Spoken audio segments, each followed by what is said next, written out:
Welcome, everyone. Today, we're diving deep into how a massive online firestorm got started and how one of the biggest pop stars on the planet became the center of a viral controversy.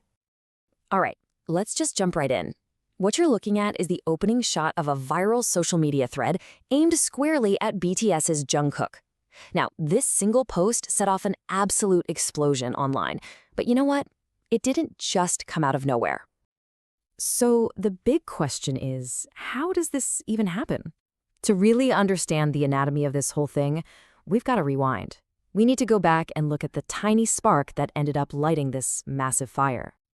And it all starts with a rumor, something that was floating around online that created the absolute perfect environment for a takedown thread like this to catch on and just spread. And this is it. The whole foundation of this controversy is an unconfirmed dating rumor.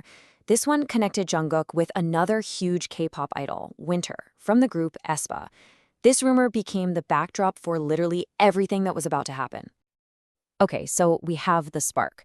But how did it turn into a full-blown flame? Well, with those rumors already swirling, a brand new and totally unverified story appeared, and it acted like gasoline on the fire.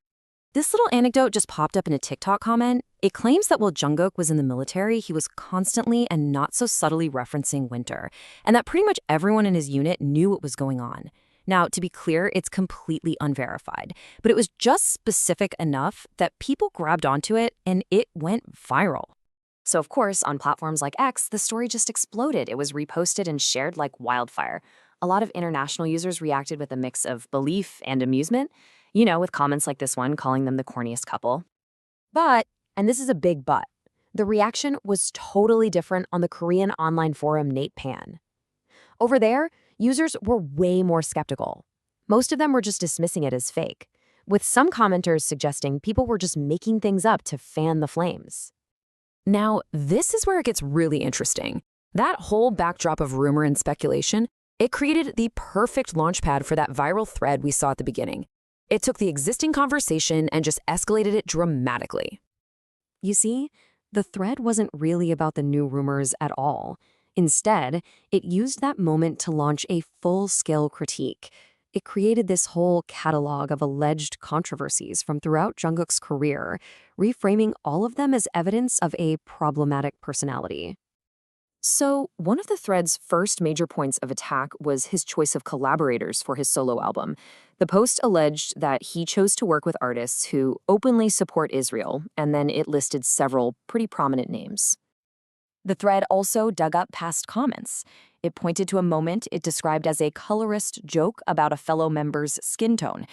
It brought back an old clip where he mentioned his ideal type, and it even labeled him the Korean equivalent of a MAGA, which, as you know, implies a very specific political stance. And this highlights another key accusation from the thread, that he fuels what the user calls an unhealthy relationship between idols and their fans. The post lists examples from his live streams, like telling fans age is just a number, or referring to his fan base as his only girlfriends, which critics argue just blurs those professional and personal boundaries. So, you've got this massive, comprehensive list of accusations all in one place. The crucial point is, how did the internet react? Well, as you can probably guess, the response was immediate, and it was intense. The online verdict was completely split. This thread didn't create a consensus, it created a battleground.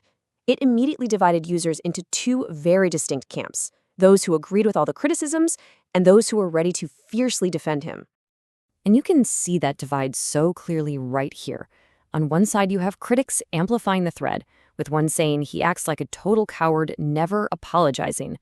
But on the other side, you have defenders arguing it was all a smear campaign, with comments saying it was just a load of nonsense taken out of context and twisted to fit a negative story.